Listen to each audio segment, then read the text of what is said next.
नमस्ते प्रणाम आप सबके। हम भोजपुरी गायक रोहित दुबे तमाम भोजपुरी श्रोता समाज के प्रणाम करतनी, गोड़ लागतनी, आशीर्वाद के कामना करब। बहुत दिन बाद मन के से एगो गीत गावे के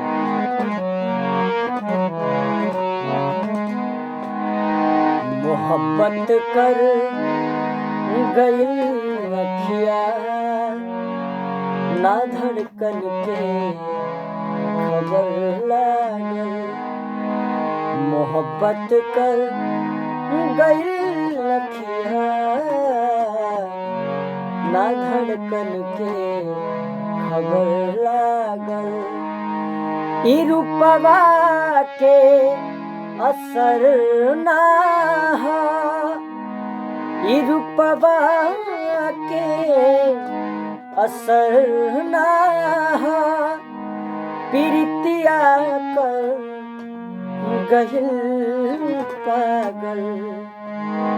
मोहब्बत कर गइल अखिया ना धड़कन के खबर लागल। मोहब्बत कर गइल अखिया